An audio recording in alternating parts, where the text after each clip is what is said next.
Echa un vistazo a este video promocional de los años 1950. The attractive home of John and Margaret Bryant, the home they've always dreamed of, the happiest investment they have ever made.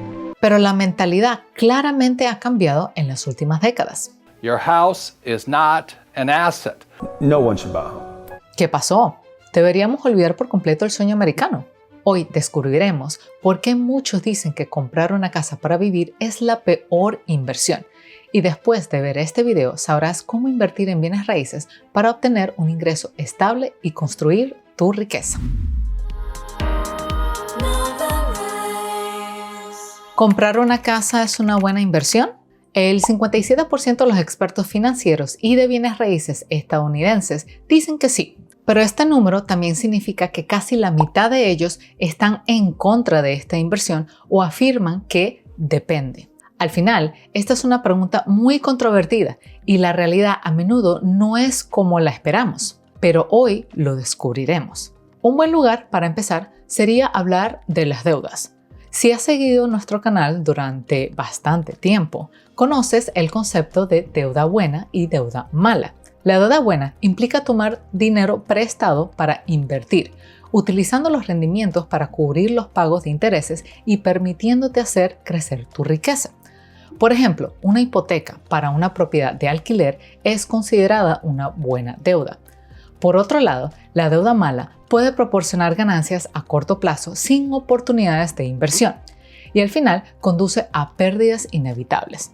Por ejemplo, la deuda de tarjeta de crédito y cualquier tipo de deuda personal son generalmente perjudiciales para tu situación financiera a largo plazo, al menos que uses esas tarjetas de crédito para invertir. Y muchos también dicen que una hipoteca para comprar una casa en la que vives no es más que una deuda mala. ¿Cómo es posible? Si constantemente escuchamos a la gente decir que comprar tu casa es muy rentable. Tienes un techo sobre tu cabeza, puedes vivir según tus propias reglas y 10 años después puedes vender esta casa por 2 o incluso 3 veces el costo original.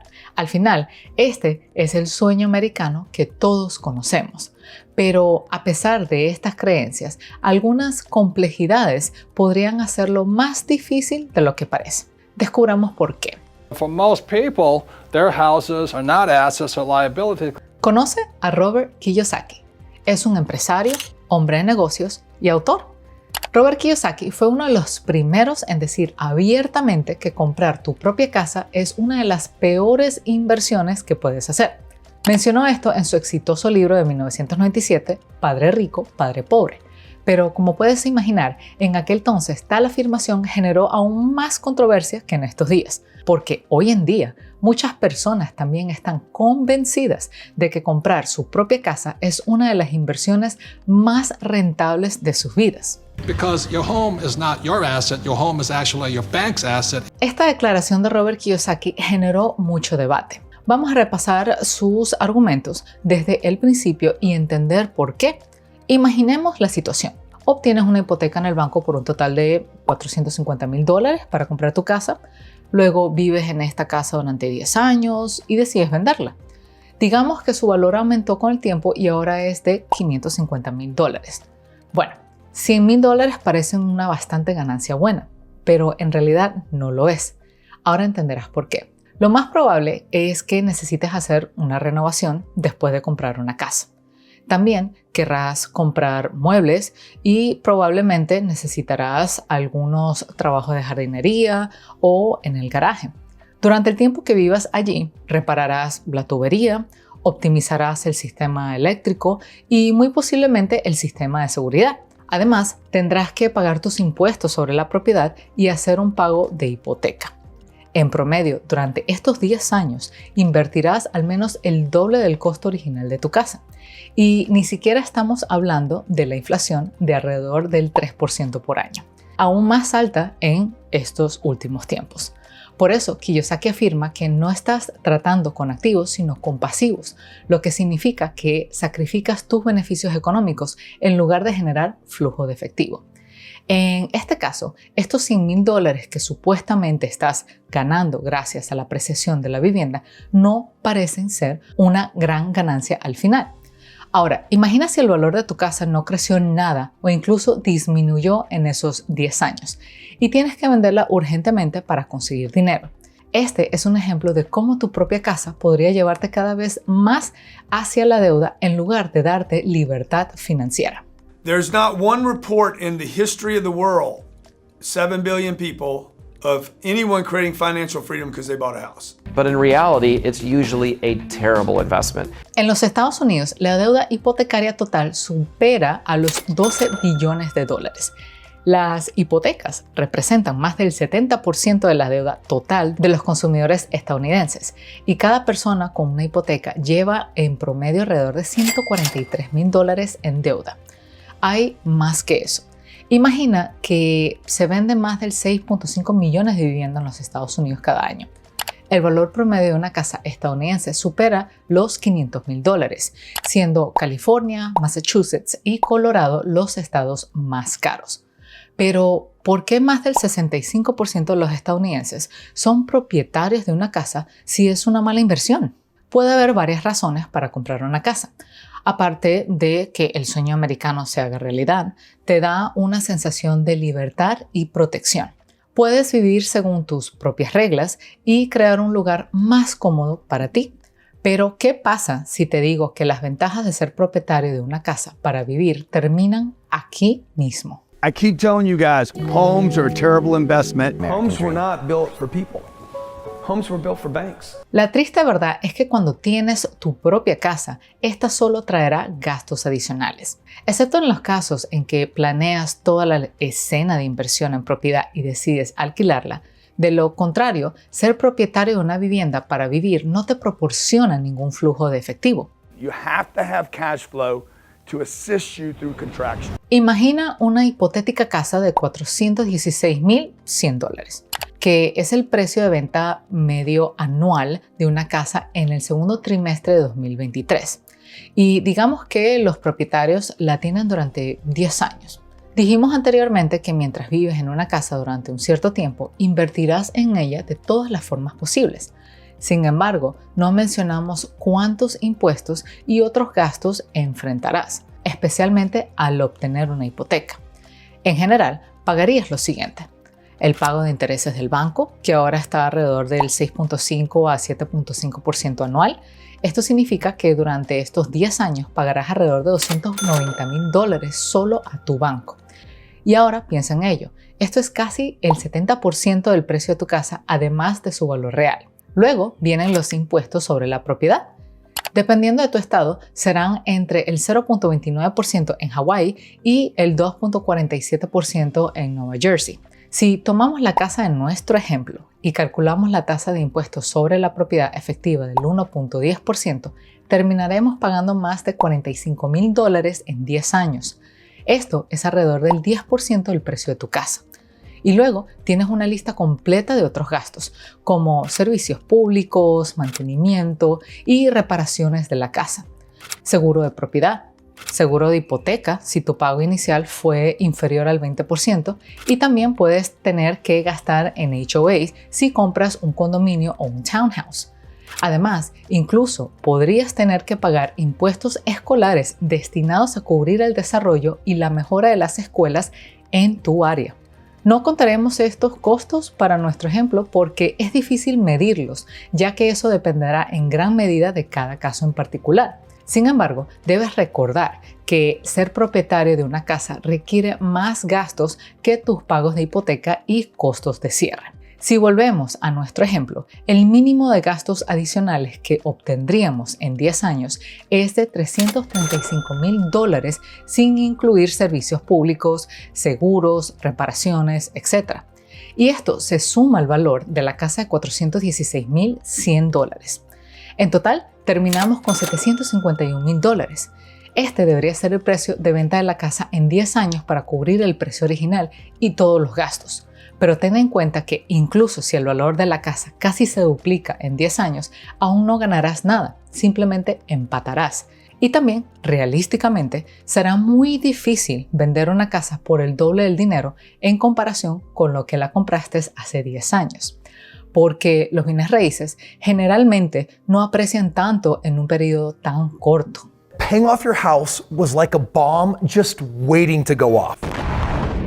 El problema real es que cuando comparas los pagos mensuales por comprar y alquilar una casa, solo miras un lado. Verificas cuánto tienes que pagar mensualmente por tu alquiler y tu hipoteca. Y a menudo simplemente omitimos todos los demás costos. You don't buy a house based on the price of the house, you buy it based on the monthly payment. Pero, ¿cuáles son las verdaderas desventajas de comprar una casa para vivir? En primer lugar, debemos recordar que el 63% de los propietarios estadounidenses tienen una hipoteca.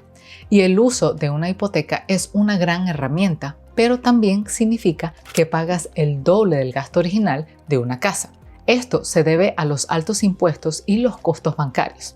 Cuando obtienes una casa para ti, tendrás que cubrir muchos gastos. Están relacionados con reparaciones, reemplazo de muebles y electrodomésticos y trabajos en el terreno.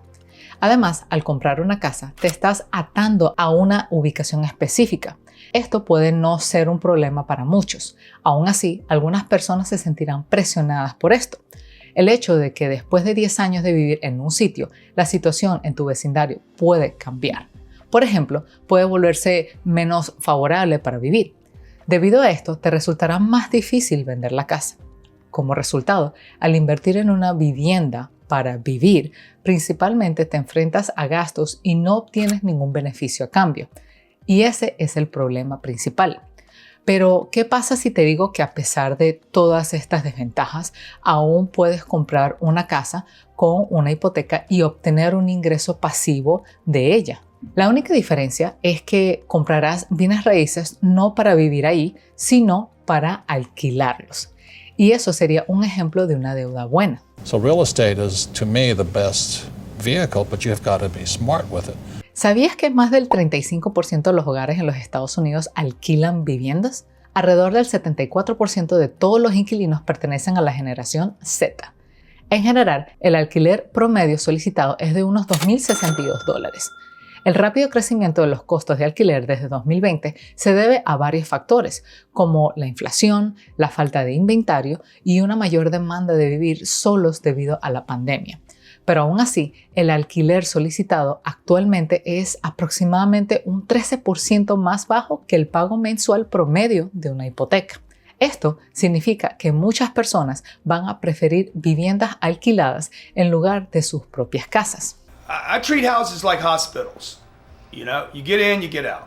Por eso, puedes aprovechar esta tendencia y alquilar tu casa para obtener ingresos pasivos de ella. But passive income, which is cash flow, is never taxed. Robert Kiyosaki tiene su propia visión de cómo hacerlo bien. En su libro, Padre Rico, Padre Pobre, ofreció el método BRRRR, lo que se traduce como comprar, rehabilitar, alquilar, refinanciar y repetir. The beauty about real estate is you learn to use debt to get rich. Vamos a ver esta estrategia paso a paso. Considera comprar una propiedad que necesite algo de arreglo. Estas casas a menudo enfrentan la ejecución hipotecaria o son propiedad del banco y se pueden comprar a un precio más bajo. Luego, calcula el valor posterior a la renovación comparándolo con propiedades similares en la zona. Ten en cuenta factores como el tamaño, la antigüedad, las habitaciones, los baños y el estado general. Luego, puedes renovar la propiedad para cumplir con los estándares de alquiler, aumentando su valor y su atractivo para los inquilinos. Las renovaciones pueden convertir casas económicas en espacios deseables. En términos generales, los costos de renovación están entre $25,000 y $75,000, aunque claro que es una estimación general y todo variará ya que hay casas y casas. Los contratistas son bastante costosos, así que si hay algo que puedes hacer tú mismo, considéralo para ahorrar algo de dinero. Planifica cambios que aumenten el valor, establece un presupuesto y obtén permisos antes de comenzar el proyecto. Después de comprar, todos quieren alquilar la casa lo más rápido posible, pero asegúrate de que tus inquilinos sean confiables porque la prisa al principio puede crear problemas adicionales más adelante. Puedes usar plataformas especiales para buscar inquilinos y siempre realiza una completa revisión de tus posibles candidatos. El siguiente paso es refinanciar tu casa para obtener fondos asequibles. Sé que ahora las tasas son más altas de lo que solían ser, pero en este video ya expliqué por qué eso no debería detenerte. Así que échale un vistazo si aún no lo has hecho después de ver este episodio. Además, puedes probar una línea de crédito de la vivienda, también conocida en inglés como HELOC. Este instrumento permite a los prestatarios retirar fondos hasta un límite establecido, reembolsar y luego acceder a los fondos nuevamente. Un HELOC te da la oportunidad de aprovechar el capital de tu casa aunque no lo hayas pagado por completo. Finalmente, en la estrategia inmobiliaria BRRRR viene el paso de repetir. Para continuar, refinancia tu propiedad inicial y extrae fondos para expandir tu cartera de inversiones. ¿Cómo se vería todo esto en práctica? Imagina comenzar con una propiedad con un precio de $200,000. Después de un pago inicial de $50,000 y un préstamo de $150,000, inviertes $40,000 en la renovación. El valor de la propiedad aumenta a $320,000 en un año.